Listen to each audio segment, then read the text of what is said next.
Hi hello வணக்கம் மகளே, welcome to MCA magical cube entertainment. So இன்றைக்கி நம்ம வீடியோவில் இன்சைட் அவுட் 2 படத்தோட ரிவ்யூ தான் பார்க்க போகிறோம். ஸோ பிக்சார் கிட்ட வந்து இப்போ ரீசெண்டாக ரிலீஸ் ஆன மூவி. ஸோ தேட்டர்ஸில் நல்லாவே பர்ஃபார்மன்ஸ் பண்ணிக்கிட்டு இருக்கு. ஸோ இது ஒரு அனிமேஷன் மூவி தான். எனக்கு பேசிக்காகவே எனக்கு இந்த லைவ் ஆக்ஷன் மூவியோட எனக்கு அனிமேஷன் மூவிஸில் தான் ரொம்ப இன்ட்ரெஸ்ட். என்னன்னு பார்த்தீங்கன்னா, ஸோ அதில் நல்ல ஒரு ஃபன்னான விஷயமும் இருக்கும். ஸோ ஒரு சூப்பரான ஒரு மெசேஜும் இருக்கும், ஒரு நல்ல கண்டென்ட்டும் இருக்கும், அண்ட் பார்க்குறதுக்கு நல்ல என்டர்டெயின்மெண்ட்டிங்காகவும் இருக்கும். ஸோ அதனால் எனக்கு பார்த்தீங்கன்னா இந்த அனிமேஷன் மூவிஸ்லாம் பேசிக்காகவே எனக்கு ரொம்ப பிடிக்கும். அதுவும் பிக்சார் கிட்டேருந்து வர மூவிஸ்லாம் என்னோடய ஃபேவரட் மூவின்னு சொல்லலாம். ஸோ அந்த மாதிரி பிக்சார் கிட்டேருந்து வந்த மூவிஸில் என்னோட one of my favourite movie அப்படின்னு சொல்லணும்னா இன்சைட் அவுட் 1. இதுக்கு முன்னாடி வந்த படம் தான். ஸோ அது வந்து பார்த்திங்கன்னா 2013-15 ரேஞ்சில் வந்திருக்கும்னு நினைக்கிறேன். ஸோ இப்போ இதோட செகண்ட் பார்ட் அப்படின்றது ரிலீஸ் ஆயிருக்கு. ஸோ இந்த இன்சைட் அவுட் 1 இதுக்கு முன்னாடி வந்த படத்தோட ஒரு பேசிக் ஒன்லைன் என்ன எடுத்துக்கிட்டிங்க அப்படின்னா, ஸோ அதில் வந்து பார்த்திங்கன்னா ரைலின்னு சொல்லிட்டு ஒரு சின்ன பொண்ணு இருப்பா. ஸோ அவளோட மைண்டுக்குள்ளே இருக்கிற 5 கோர் எமோஷன்ஸ் ஸோ பேஸ் பண்ணி தான் அந்த படத்தை கொடுத்துருப்பாங்க. அதாவது joy, sadness, anger, fear and disgust அப்படின்னு சொல்லி 5 கோர் எமோஷன்ஸை எடுத்து, ஸோ 5 எமோஷன்ஸுமே அந்த ரைலி அப்படின்ற ஒரு சின்ன பொண்ணோட மைண்டுக்குள்ளே எப்படிலாம் இருக்குது, ஸோ அந்த எமோஷன்ஸ் எல்லாம் அவளை எப்படி, அதாவது 5 எமோஷன்ஸ்லும் அந்த 5 அவள் தான் அந்த மைண்டுக்குள்ளே அவன் நினைக்கிற விஷயங்கள் எல்லாம் அந்த 5 எமோஷன்ஸ் எப்படி வெளிப்படுத்துகிறாங்க, ஸோ அப்படின்ற மாதிரி தான் காமிச்சிருப்பாங்க. நீங்கள் ஃபஸ்ட் பார்ட் எடுத்து பார்த்தீங்க அப்படின்னா, ஸோ அதில் வந்து ஜாய் அண்ட் சேட்னஸ் இவங்க 2 பேருக்கும் நடக்கிற ஒரு சின்ன பிரச்சனை அப்படின்ற மாதிரி தான் காமிச்சிருப்பாங்க. அதாவது ஜாய் வந்து பார்த்திங்கன்னா ரைலி எப்பவுமே ஹாப்பியாக இருக்கணும், அவள் லைஃப் நல்லா பாசிட்டிவாக போகணும் அப்படின்னு தான் நினைப்பா. பட் சேட்னஸ் வந்து பார்த்திங்கன்னா அதுக்கு ஆப்போசிட்டாக கொஞ்சம் பேசும்போது அவங்க 2 பேருக்கு 2 பேருக்கு நடுவில் இருக்க ஒரு கான்வர்சேஷன் இல்லை, அவங்க 2 பேருக்குள்ள நடக்கிற ஒரு ஸ்டோரி மாதிரி தான் அந்த படத்தை கொண்டு போயிருப்பாங்க. ஸோ இப்போ வந்திருக்க மூவியில் பார்த்தீங்க அப்படின்னா, ஸோ அதே கான்செப்ட் தான் கொண்டு வந்திருக்காங்க. என்ன ஒரு சேஞ்ச் அப்படின்னா, ஸோ ஜாய் வந்து இப்போ ஆப்போசிட்டாக ஆன்சைட்டி கூட நிற்கிற மாதிரி காமிச்சிருப்பாங்க. அதாவது இந்த படத்தில் வந்து பார்த்தீங்கன்னா அந்த 5 கோர் எமோஷன்ஸை தாண்டி புதுசாக ஒரு 4 எமோஷன்ஸை கொண்டு வந்திருப்பாங்க. அதாவது ஆன்சைட்டி அண்ட் போர்டம், அதாவது சோம்பேறி. ஸோ அன்சைட்டின்றது ஒரு பதட்டமாக நம்ம எப்பவுமே இருப்போம் இல்லையா, ஸோ அந்த மாதிரி ஒரு எமோஷன். அப்புறம் போர்டும் அந்த சோம்பேறி. அதுக்கப்புறம் பார்த்திங்கன்னா என்வி, அதாவது பொறாமப்படுறது. ஸோ அதுக்கப்புறம் பார்த்திங்கன்னா எம்பாரஸ்மெண்ட், அதாவது அந்த வெக்கப்படுறதோ இல்லைனா கூச்சப்படுறதோ அந்த மாதிரி இருக்கும் இல்லையா. ஸோ அந்த மாதிரி ஒரு 4 எமோஷன்ஸை கொண்டு வந்திருப்பாங்க. ஸோ அதாவது இந்த படத்தில் வந்து பார்த்திங்கன்னா நம்ம ரைலி வந்து ஒரு 13 வயசு ஆகிருக்கும். ஸோ அதாவது அவள் டீனேஜர் ஏஜுக்கு போயிருப்பா. ஸோ அப்போ டீனேஜர் ஏஜுக்கு போகிறது மட்டும் இல்லாமல் இந்த படத்தில் பார்த்திங்கன்னா அவள் வந்து ஒரு புதுசாக ஒரு ஹாக்கி அகாடமிக்கு போவாள். ஸோ அதாவது ஒரு கேம்புக்கு போவாள், சம்மர் கேம்புக்கு. ஸோ அந்த சம்மர் கேம்புக்கு போய் அங்கே இருக்க ஒரு நிறையா பர்சன்ஸை மீட்ஸ் பண்ணி அவங்க கூட ஃப்ரெண்ட் ஆகணும்னு அவன் நினைக்கும் போது அவன் மைண்டுக்குள்ளே திடீர்னு ஒரு புதுவிதமான எமோஷன்ஸ்லாம் வருது. அதுதான் அந்த அன்சைட்டின்னு சொல்கிறது. ஏன்னா அப்போ அந்த ஏஜில் இருக்க குரூப் அவங்களுக்கு இந்த புது ஆளுங்களை பார்த்து பதட்டப்படுறதோ இல்லை அவங்கக்கிட்ட நம்ம ஏதாவது பேசிட்டு அதுக்காக நம்ம வெக்கப்படுறதோ இல்லை ஏதாவது ஒரு விஷயத்த பார்த்து மற்றவங்ககிட்ட இருக்கிற விஷயம் நம்மக்கிட்ட இல்லையே அப்படின்னு சொல்லி நம்ம பொறாமப்படுவோம் இல்லையா. ஸோ அந்த டீனேஜர் வயசில் ஸோ அந்த மாதிரி எமோஷன்ஸ்லாம் அவளுக்குள்ளே வரும்போது ஆல்ரெடி இருக்க கோர் எமோஷன்ஸ்லாம் அதை எப்படி அக்செப்ட் பண்ணிக்கிறாங்க. ஸோ அந்த அன்சைட்டி வந்து அதனால் ரைலியோட லைஃப் சேஞ்ச் மாறும்போது அவள் மைண்டுக்குள்ளே ஆல்ரெடி இருக்க அந்த ஜாய் வந்து அதை எப்படி எடுத்துக்கிறா, ஜாய் அதை வந்து எப்படி ஃபேஸ் பண்ணுறா, அவள் எப்படி அன்சைட்டியை ஃபேஸ் பண்ணுறா. ஸோ அப்படின்ற மாதிரி தான் அந்த படத்தை கொண்டு போயிருப்பாங்களே. ஸோ படம் ஃபுல்லாகவே நல்லா ஃபன்னாகவே கொண்டு போயிருப்பாங்க. நீங்கள் இந்த படத்தை பார்த்தீங்கன்னா இதுக்கு முன்னாடி வந்து இன்சைட் அவுட் 1ஓட கம்பேர் பண்ணீங்க அப்படின்னா, ஸோ அதில் அவங்க கொண்டு வந்த அந்த ஒரு எமோஷன், அந்த ஒரு கனெக்டிவிட்டியோ இந்த படத்தில் அவ்வளோ வரலன்னு தான் நான் சொல்லுவேன். ஏன்னா இன்சைட் அவுட் வந்து பார்த்தீங்கன்னா நம்ம பார்க்கும்போது அது சின்ன பசங்க, அதாவது ஒரு சில்ட்ரன்ஸுக்காக எடுத்த மூவியாக இருந்தாலுமே அந்த படத்தை நம்ம ஈஸியாக நம்ம கூட ரிலேட் பண்ணி பார்த்துக்க முடியும், நம்ம கூட கனெக்ட் பண்ணி பார்த்துக்க முடியும். பட் இந்த படம் வந்து பார்த்திங்கன்னா நம்ம கூட ரிலேட் பண்ணி கனெக்ட் பண்ணி பார்த்துக்க முடியுது. பட் இருந்தாலும் அந்த இன்சைட் அவுட் 1ல் வந்து ஏதோ ஒரு சின்ன விஷயம் இதில் மிஸ் ஆகுதோ அப்படின்ற மாதிரி தான் எனக்கு படம் ஸ்டார்டிங்லேருந்து எண்டு வரைக்கும் பார்க்கும்போது தோணுச்சு. ஸோ அதை நான் என்னன்றதை போக சொல்கிறேன். ஸோ இப்போ இந்த படத்தோட ப்ளஸ் பாயிண்ட்ஸ், அதாவது எனக்கு பாசிட்டிவாக தெரிஞ்ச பாயிண்ட்ஸ்லாம் என்ன அப்படின்னு சொல்லி பார்த்துலாம். ஸோ ஃபஸ்ட் திங் என்ன சொல்லணும் அப்படின்னா இதோட அனிமேஷன் குவாலிட்டி தான். ஸோ பிக்சார் கிட்ட நீங்கள் எப்பவுமே அனிமேஷன் குவாலிட்டியை பற்றி மட்டும் எதுவுமே கேட்க முடியாது, ஏன்னா சூப்பராக பண்ணுவாங்க. ஸோ அவங்க வந்து பார்த்திங்கன்னா 90s காலகட்டத்தில் அவங்க ஃப்ரான்ச்சைஸை தொடங்கினா, அதாவது டாய் ஸ்டோரி மூலயமா. ஸோ அந்த காலகட்டத்தில், அதாவது அவங்க 90ஸில் அவங்க டாய் ஸ்டோரி எடுத்துகிட்டு வரும்போதே அனிமேஷன் குவாலிட்டின்றது ஸோ அந்த காலத்துக்கே ஒரு டாப் நாச் அப்படின்ற மாதிரி தான் இருந்திருக்குமே. அப்போத்துலேருந்து இப்போ வரைக்கும் அவங்க லாஸ்ட்டாக கொண்டு வந்த அந்த எலிமெண்டல்ஸ் படம் வரைக்குமே ஸோ அந்த அனிமேஷன் குவாலிட்டி அப்படின்றத நீங்கள் எதுலேயுமே குறை சொல்ல முடியாது, சூப்பராகவே பில்ட் பண்ணியிருப்பாங்க. ஸோ அவங்க எடுக்கிற ஒவ்வொரு படத்துக்குமே அந்த அனிமேஷன் குவாலிட்டி அப்படின்றது உங்களுக்கு டிஃபர் ஆகும். ஸோ ஒரே ஸ்டைல் ஆஃப் அனிமேஷன் அவங்க ஃபாலோ பண்ண மாட்டாங்க, டிஃப்ரெண்ட்டாக மாற்றிக்கிட்டே இருப்பாங்க. நீங்கள் இப்போ டாய் ஸ்டோரி பார்த்தீங்க அப்படின்னா அதில் டிஃப்ரெண்ட் கைண்ட் ஆஃப் அனிமேஷன் அப்படின்றத மெயின்டைன் பண்ணியிருப்பாங்க. அதுக்கப்புறம் நீங்கள் டிஸ்னி பிக்சார் கிட்டேருந்தே வந்து அந்த ஆன்வர்ட் அப்படின்ற ஒரு மூவி இருக்கும். ஸோ அதில் பார்த்தீங்கன்னா அனிமேஷன் குவாலிட்டி அப்படின்றது கொஞ்சம் வேறு மாதிரி இருந்திருக்கும், அதில் அனிமேஷன் டிசைன் அப்படின்றது. ஸோ லாஸ்ட்டாக வந்து நீங்கள் எலிமெண்டல் படத்துலையுமே பார்த்தீங்க அப்படின்னா அதுலேயுமே அனிமேஷன் குவாலிட்டி அப்படின்றது கொஞ்சம் டிஃபராக தான் கொண்டு வந்திருப்பாங்க. ஸோ இப்போ இந்த இன்சைட் அவுட் படத்துலேயே வந்து பார்த்தீங்கன்னா இன்சைட் அவுட் ஒன்ல வந்து மாதிரியே தான் அனிமேஷன் குவாலிட்டியும் கொண்டு வந்திருக்காங்க. என்ன அப்படின்னா ஸோ அதில் வந்து அந்த எமோஷன்ஸ் இருக்கு இல்லையா, ஸோ அதோட அந்த ஜாய் கேரக்டர்லாம் எடுத்துட்டிங்க அப்படின்னா ஸோ அதோட ஜாயோட அவுட்லைன் பார்த்தீங்கன்னா உங்களுக்கு ஒரு க்ளோ ஆகிற மாதிரியே காமிச்சிருப்பாங்க. பாடியிலேருந்து சின்ன சின்னதாக பார்ட்டிகல்ஸ்லாம் பிரிஞ்சு போகிற மாதிரி காமிச்சிருப்பாங்க. நீங்கள் அந்த ஆங்கரோட டிசைன் எடுத்துக்கிட்டீங்க அப்படின்னா ஸோ அது ஒரு மேட் ஃபினிஷிங் மாதிரியே இருக்கும். ஸோ அந்த மாதிரி ஒரு அந்த அனிமேஷன் குவாலிட்டி அப்படின்றது நீங்கள் இன்சைட் அவுட் ஒன்ல பார்த்த மாதிரியே தான் கொண்டு வந்திருப்பாங்க. அது மட்டும் இல்லாமல் கொஞ்சம் நல்லாவே பெட்டர் பண்ணியிருக்காங்கன்னு சொல்லலாம். இப்போ நீங்கள் இந்த இன்சைட் அவுட் 2 பார்த்துட்டு நீங்கள் வீட்டுக்கு போய் இன்சைட் அவுட் 1 பார்க்குறீங்க அப்படின்னா நீங்கள் இன்சைட் அவுட் 1 பார்க்கும்போது கொஞ்சம் கம்மியான மாதிரி தெரியும். என்ன அப்படின்னா அது முன்னாடி வந்த படம் ஒரு 5-6 வருஷத்துக்கு முன்னாடி வந்த படம் இல்லையா. பட் இருந்தாலுமே அந்த இன்சைட் அவுட் 1 அளவுக்கு ஈக்குவலாகவே கொண்டு வந்திருக்காங்க. அது மட்டும் இல்லாமல் இந்த படத்துலேயே டிஃப்ரென்ஸ் அனிமேஷன் அப்படின்றத காமிச்சிருப்பாங்க. என்ன அப்படின்னா ஒரு சீக்வன்ஸில் ரைலியோட மைண்டுக்குள்ளே சீக்ரெட்டாக இருக்க விஷயங்கள் அப்படின்னு சொல்லி காமிச்சிருப்பாங்க. அதாவது ரைலி யாருக்கிட்டையும் சொல்லாமல் சீக்ரெட்டாக சில விஷயங்கள் வச்சிருப்பா இல்லையா. ஸோ அந்த மாதிரி சீக்ரெட்டான பிளேஸ் காட்டும் போது அவளுக்கு சின்ன வயசில் ஒரு ஷோ அப்படின்றது பிடிக்கும். அது வந்து ஃப்ளஃபி கேரக்டர்னு நினைக்கிறேன், அதோட கேரக்டர் நேம் எனக்கு ஆக்சுவலி ஞாபகம் இல்லை.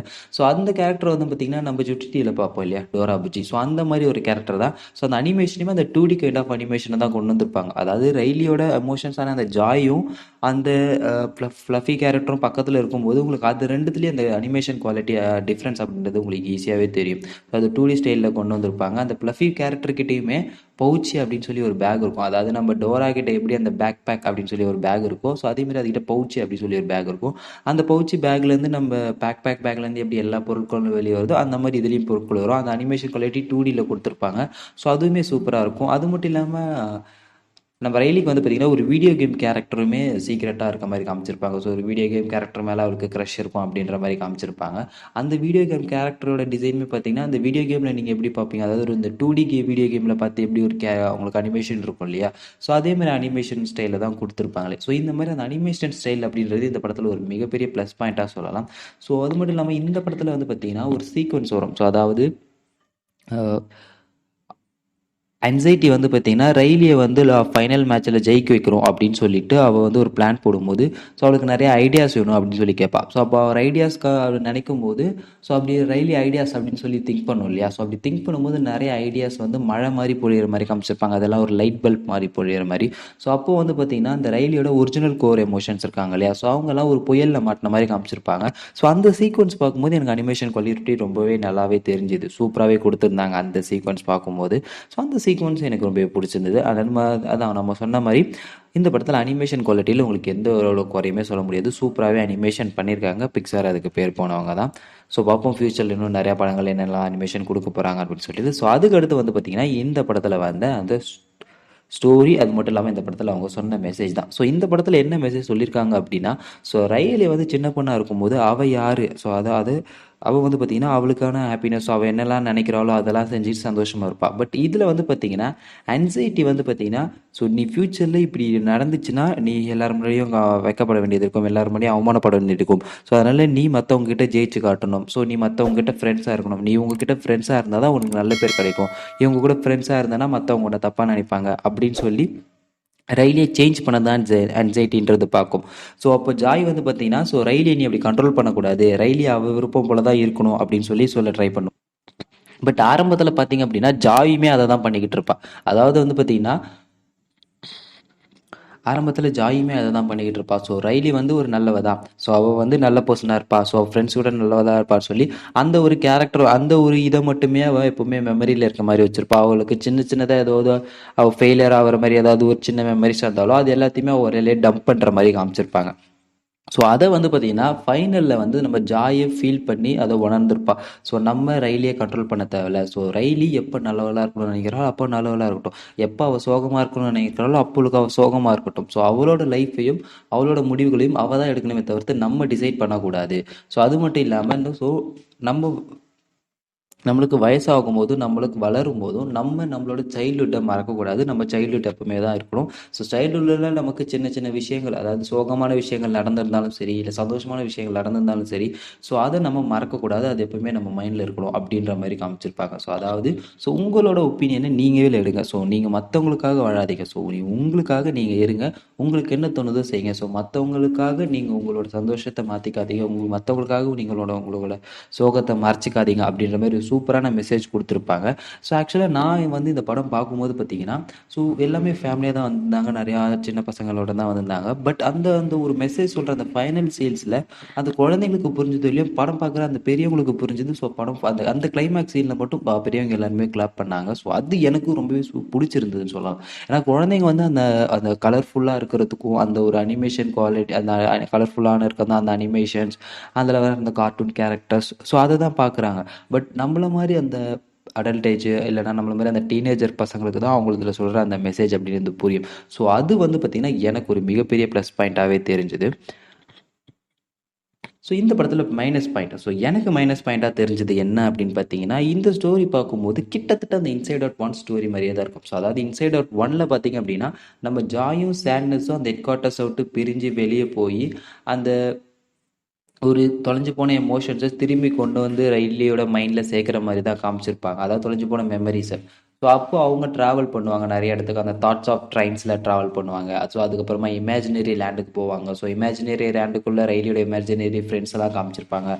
ஸோ அதில் வந்து பார்த்திங்கன்னா பிங் பாங் அப்படின்ற ஒரு கேரக்டர் காமிச்சிருப்பாங்க. அந்த கேரக்டர் பார்த்திங்கன்னா கொஞ்ச நேரம் தான் நம்ம கூட மூவியில் வருமே, ட்ராவல் ஆகுமே. ஸோ அதுக்கப்புறம் அந்த பிங் பாங் வந்து பார்த்திங்கன்னா ஒரு கட்டத்தில் டெத் ஆகுற மாதிரி, அதாவது சாகுற மாதிரி காமிச்சிருப்பாங்க.